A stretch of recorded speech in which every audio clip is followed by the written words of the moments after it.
What's your name? Say it again? Rachel. Okay, brother, what's your name? Carl. Okay, so the officer was going over Christ, right? The color of Christ.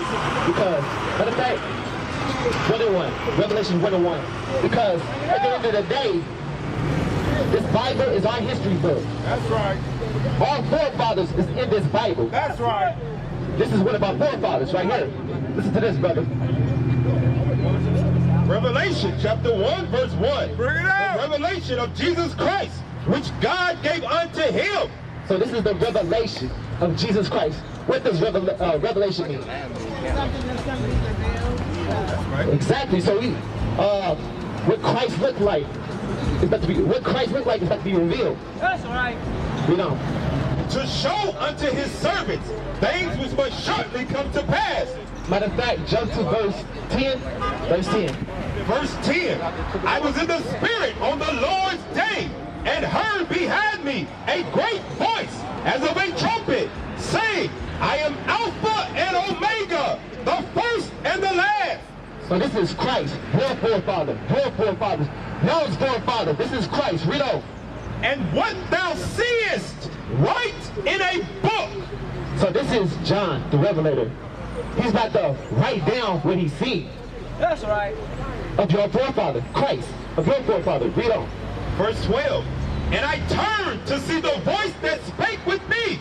So John turned. So it's obvious Christ was seen. In the Christian church, what they say? What they say? Nobody's seen Christ. John is writing down what he's seen. That's right. So it's obvious he was seen.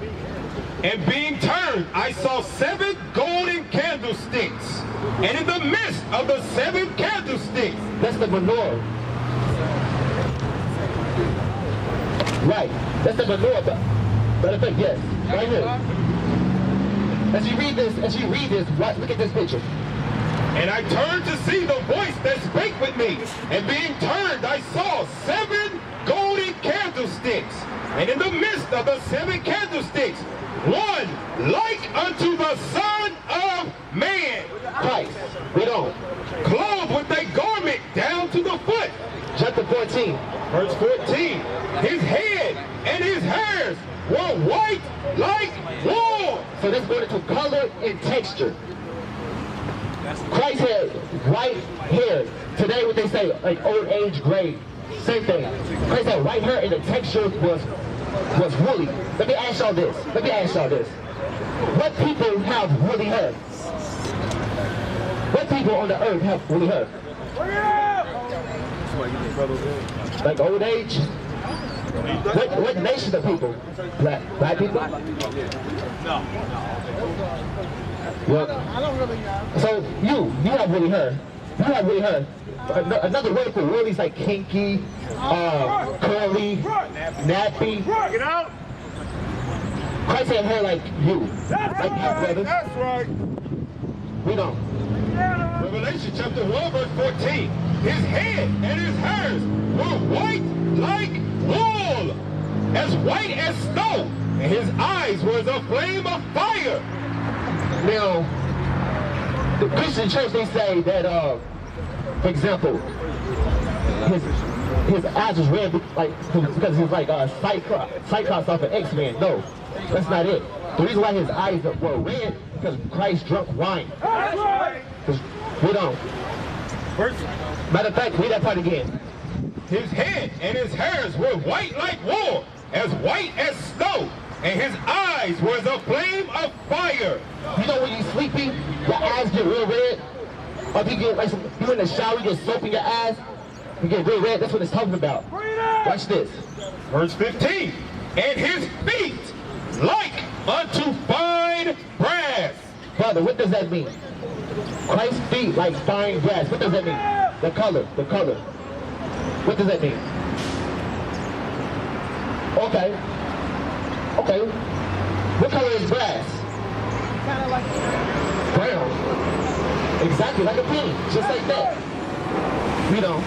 And his feet like And Christ's feet, we don't. like unto fine brass, So, matter of fact, we don't. as if they burned Now, Christ, like you see in that picture, was a dark-skinned man. That's right. In this verse, it says his feet. What color are your feet? What color is your feet? Brown. So it's obvious your legs, your arms, the stomach, your face is going to match what your feet look like. That's right. Bring it out. So what's this saying? What's this Bible saying? Christ was the so-called black man. That's right. You know why this sounds foreign to our people? How long you been in church? How long you been going to church? You haven't been to church, right? What about you? Have you been to church at all? Have you been to church at all? Okay. When you was inside the church and the preacher was reading the Bible, I hope that's what he was doing. Was he reading the Bible? As he's reading the Bible, the people that are sitting in the church, they're not being connected to the Bible. Why? Because they don't understand who they are in the Bible. I was listening to as the scriptures was coming out, like we was reading in Deuteronomy, when he was saying, thou shalt not do this, thou shalt not do that. Those are personal messages. When he says thou, it means you.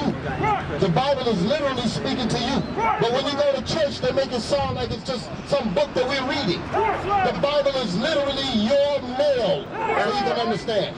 It's your personal business. That's what the Bible is. Then you're not going to learn that in church, because this book was not made for them to teach it. That's what the problem is. I'm going to let the brother come back, all right?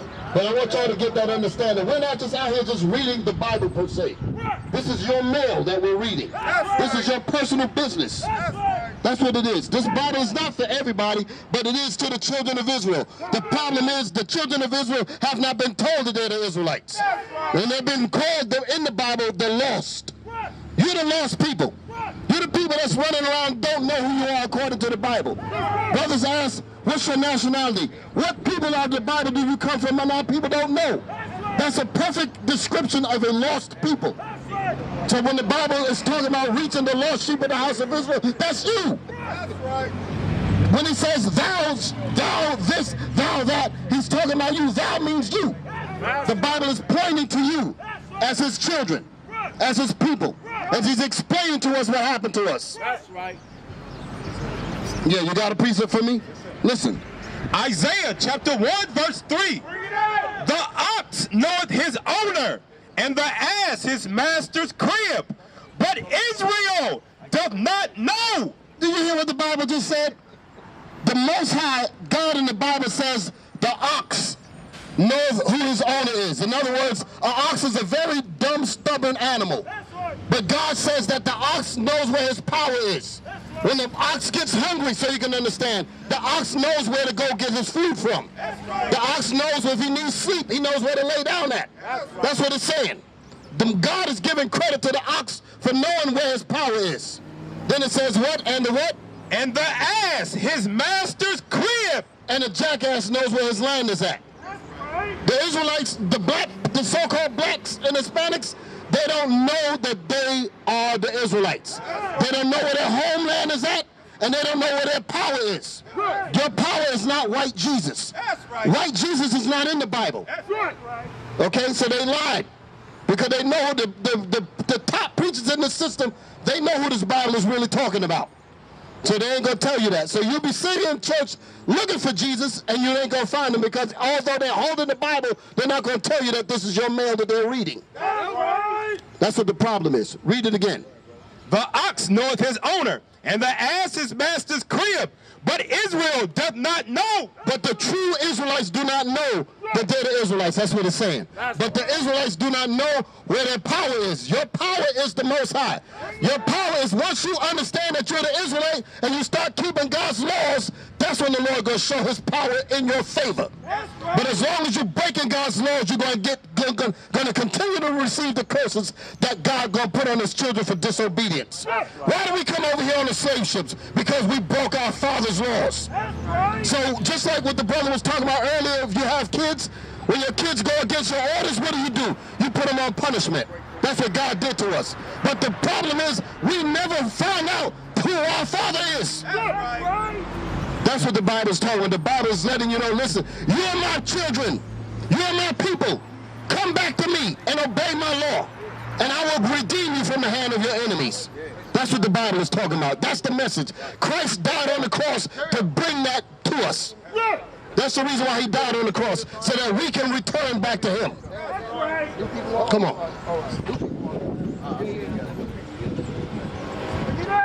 Watch this. I'm going to show y'all something. Who got a question? I'm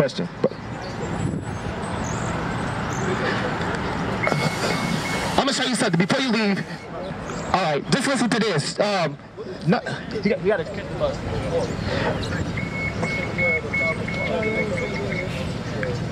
Numbers 15. I'm going to show you something, because you're an Israelite. You learned that, right? So there's something required of you. Before you leave, 15. All right, I already got it. Numbers 15, verse 38. But speak unto the children of Israel, and bid them that they make fringes in the borders of their garments throughout their generations, and that they put upon the fringe of the borders a ribbon of blue. Exactly. So, since you're an Israelite, you must do this. It's a law. You love God, you love Christ? You do? So how do you love him? I can't hear you. Say that. Praise? Watch this. We're gonna read. The book of John, chapter 14, verse 15. If ye love me. This is Christ. This is in red. This is the old words. Read it from the top. If ye love me. If you love me, keep my commandments. do what I say. Just like your father or mother. If you love them, you're going to listen to them. You brought out the commandment. You must wear fringes, brother. Sister too. Watch this. You love Christ? You love him? Watch this. Deuteronomy chapter 22, verse 5. The woman shall not wear that which pertaineth unto a man, neither shall a man put on a woman's garment. What does that mean, sister? What does that mean? Battery died.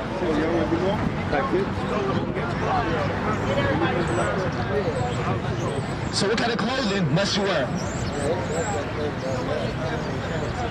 Hold on, I'm gonna read it. The woman shall not wear that which pertaineth unto a man, neither shall a man put on a woman's garment. So if you look at movies like Tyler Perry, right? He got on Tyler Perry, yes, dress. I mean, it's your name, dress. William brother, white, dress. Read that. I said, don't do that. So on the flip side, a woman should wear pants. So you love Christ, you love the Most High God, you must change that. I'm going to show you something, because that's a reason. Watch this. Because at the end of the day, you are royalty. At the end of the day, you are royalty, sister. That's right. You are royalty. Watch this. 1 Timothy chapter 2, verse 9.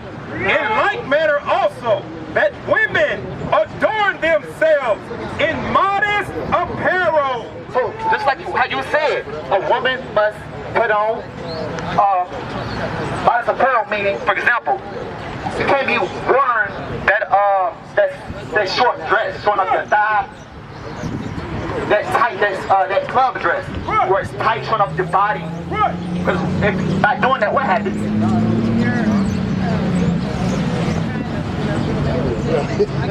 Right. Find a man though.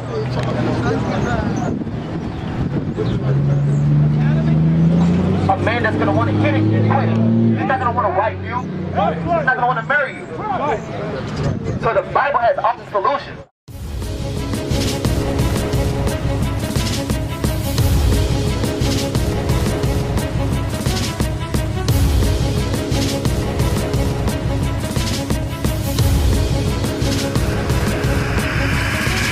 Shalom, Israel. I'm Elder Nathaniel, Israel United in Christ. YouTube likes to shut our channels down, as some of you have noticed, ever so often. Subscribing to join IUIC will assure you will always stay connected to our YouTube accounts. We want to do our best to make sure this truth gets out. Please click and join our subscriber YouTube channel called Join IUIC to stay linked to all of our videos. So again, please make sure you subscribe to this Join IUIC channel to get your latest updates from all our YouTube channels. Shalom.